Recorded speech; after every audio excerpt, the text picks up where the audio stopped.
सबको जय मसीह।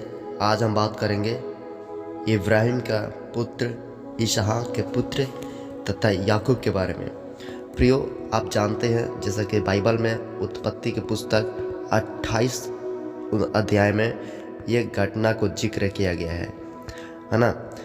इसहाक के पत्नी जो है वह रिबिका थी और इस दोनों से दो संतान उत्पन्न हुए। एक का नाम इसहाक याकूब, एक का नाम एसाव। ठीक है, तो यह घटना जो है हमें उत्पत्ति 28 अध्याय का 10 अध्याय से आप पढ़ सकते हैं कि दोनों भाई जो 27 अध्याय में लड़ाई करके झगड़ा करके है ना, खाना के चलते दोनों भाई अपने में आपस में झगड़ा किया, एक दूसरे से अलग हो गया।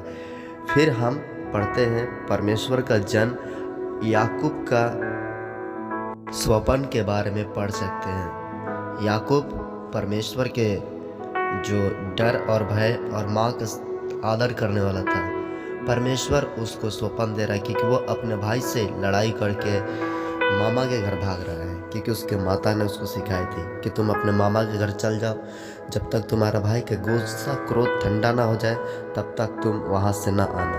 तो याकूब अपने पिता का आशीर्वाद लेकर अपने भाई से अलग होकर मामा की ओर, उसके घर की ओर बढ़ रहा है।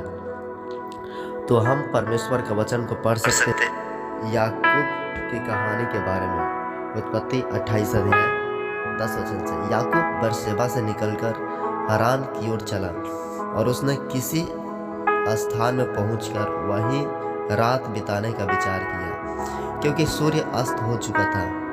इसलिए उसने उस स्थान को पत्थरों से एक पत्थर लेकर अपना तकिया बनाकर रखा और उसी स्थान में सो गया।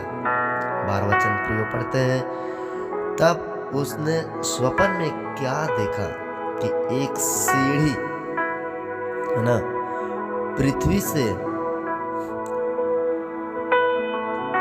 पर खड़ी है और उसका सिरा स्वर्ग तक पहुंचा है और परमेश्वर के दूत उस पर से चढ़ते उतरते हैं। 13 वचन, और यहोवा उसके ऊपर खड़ा होकर कहता है, मैं यहोवा तेरे दादा अब्राहम का परमेश्वर और इसहाक का भी परमेश्वर हूँ, और जिस भूमि पर तू लेटा है उसे मैं तुझे को और तेरे वंश को दूंगा, और तेरा वंश भूमि के धूल के किनकों के समान बहुत होगा, और पश्चिम पूरब उत्तर दक्षिण चारों ओर फैल जाएगा, और तेरे वंश के द्वारा सारी पृथ्वी के कुल आशीष पाएगा। और सुन, मैं तेरे संग रहूंगा और जहाँ कहीं तू जाएगा वहाँ तेरा संग रहूंगा, और तुझे इस देश में अपने देश में लौटा ले आऊँगा, क्योंकि अभी तू अपने मामा के घर जा रहा है। मैं अपने कहे हुए वचन को जब तक पूरा ना कर लूँ तब तक तुझको ना छोड़ूंगा। यह एक वायदा वचन है प्रियो। 15 वचन में लिखा है, 28 अध्याय का 15 वचन में जो परमेश्वर कहता है, मैं अपने कहे हुए को जब तक ना पूरा करूँ तब तक तुझे ना छोड़ूंगा।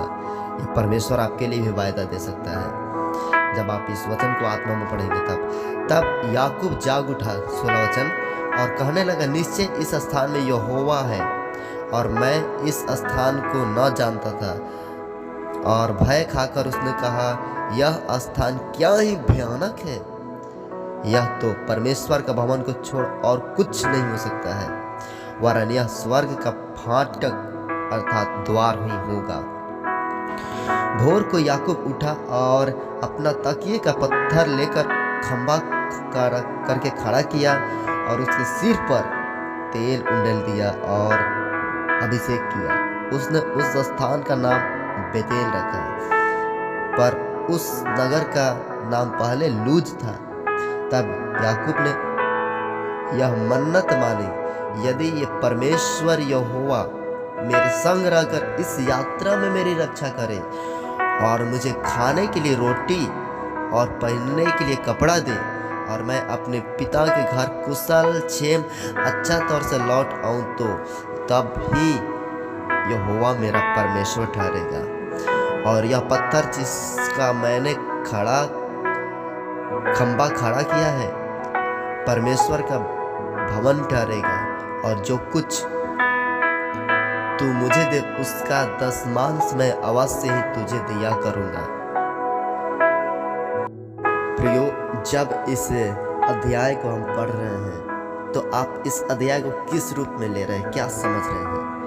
यह अध्याय एक परमेश्वर का दर्शन के बारे में बातचीत कर रहा है। देखिए, परमेश्वर को पता है आगे चल के याकूब को एक बहुत ही बड़ा इस संसार में आशीष का योग्य बनाना है। तो परमेश्वर को पता है कि यह अपने मामा के घर जा रहा है और वहाँ पर 2 लड़की है। वहाँ पर इसका कैरेक्टर, इसका जीवन, इसका बातें, रहन सहन पूरा का पूरा नष्ट हो जाएगा, बर्बाद हो जाएगा।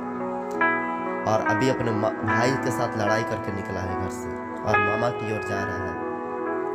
इसलिए परमेश्वर बीच में दर्शन दे रहा है। प्रियो, यदि परमेश्वर आपके साथ कुछ करना चाहता है आपके जीवन के द्वारा, उसका मकसद है, तो परमेश्वर आपको जरूर बातचीत करेगा, दर्शन देगा, स्वप्न देगा, क्योंकि परमेश्वर को पता है आप कहाँ पाप में फंसेंगे।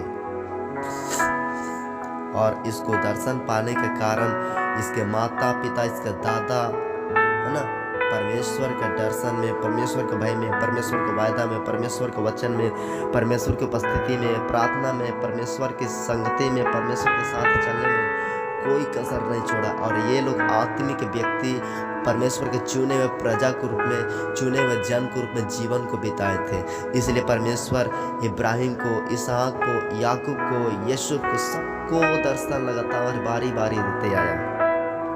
क्या यह आपके बच्चों के लिए संभव है? आज आपके बच्चे मोबाइल खेल रहे हैं, ट्विटर खेल रहे हैं, गेम चला रहे हैं, फेसबुक देख रहे हैं, यूट्यूब देख रहे हैं, अन्य प्रकार के रील्स को बातें पाप में दौड़ को रहे हैं। परंतु क्या आप परमेश्वर के जीवन की पुस्तक और जीवन की प्रार्थना उनके हाथ में, उनके जीवन का अनुभव दिए हैं? याकूब को परमेश्वर का जन, परमेश्वर का दास जो इब्राहिम था और इसहाक था, ये परमेश्वर का डर भय याकूब को बताए होंगे। इसलिए वो परमेश्वर को पहचान पाया, समझ पाया, जान पाया। और वो बता रहे होंगे कि मेरे दादा परदादा के साथ परमेश्वर काम किया, दर्शन दिया, स्वप्न दिया, और इसीलिए इसको भी दर्शन स्वप्न मिला। आज हमारे बेटा बेटी क्या कर रही संसार में? क्या उनके प्रति कुछ चिंता है? गलत दोस्ती, गलत जीवन, गलत ड्रेस, गलत विचार, गलत जगह पे आना जाना, उठना बैठना, यही सब तो हो रहा है। प्रियो, याकूब का स्वप्न हमें क्या दर्शाता है? वह आने वाले पीढ़ियों के लिए आशीष का एक स्रोता रखा गया है।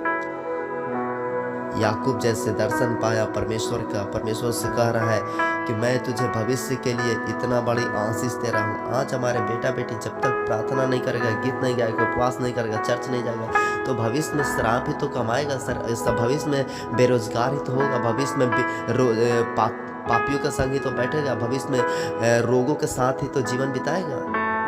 इसलिए परमेश्वर का जो जन याकूब का स्वप्न के द्वारा, दर्शन के द्वारा हम लोग ये सीखते हैं, परमेश्वर का दास कहता है कि मैं अपने मामा के घर सुरक्षित लौटूंगा और वहां से अपने घर वापस आऊंगा अच्छा से, तभी तू मेरा परमेश्वर ठहरेगा। परमेश्वर उसके लिए इतना बड़ा प्लान बनाया था, और वो कह रहा है कि परमेश्वर मुझे रोटी दीजिए, मुझे पानी दीजिए, मुझे कपड़ा दीजिए, मुझे मकान दीजिए। इस प्रकार का छोटी छोटी बातों के लिए चिंता कर रहा है। लेकिन देखिए, परमेश्वर के मन में कितनी बड़ी दर्शन है, कितना बड़ा वचन है, कितना बड़ा फ्यूचर है इसके अंदर। प्रियो, परमेश्वर इब्राहिम के अंदर जातियों का मूल पिता देखा, इसहाक के अंदर बहुत बड़ा एक जीवन को देखा, याकूब के अंदर परमेश्वर लाखों करोड़ों का आशीष के कारण को देखा। आज आपके बेटा बेटी के जीवन में परमेश्वर क्या देख रहा है? क्या यूट्यूब, क्या मोबाइल, क्या झगड़ा, केवल गंदे काम, गंदे गाली, गंदी बातें, गंदे दोस्त? आप अपने बेटा के जीवन से, बेटियों के जीवन से परमेश्वर को क्या दिखाना चाहते हैं? है ना, यह बहुत मुख्य प्रश्न है। परमेश्वर का वचन यदि खराई के साथ, विश्वास के साथ अच्छी बातें प्रतिदिन सुनना चाहते हैं तो जरूर द लिविंग गॉड चैनल को सब्सक्राइब करें, वीडियो को लाइक करें, वीडियो को शेयर करें। मिलेंगे अगले वीडियो में। फिलहाल इस वीडियो में इतना ही। सबको जय मसीह, गॉड ब्लेस यू। परमेश्वर आप सबको आशीष दे। आमीन।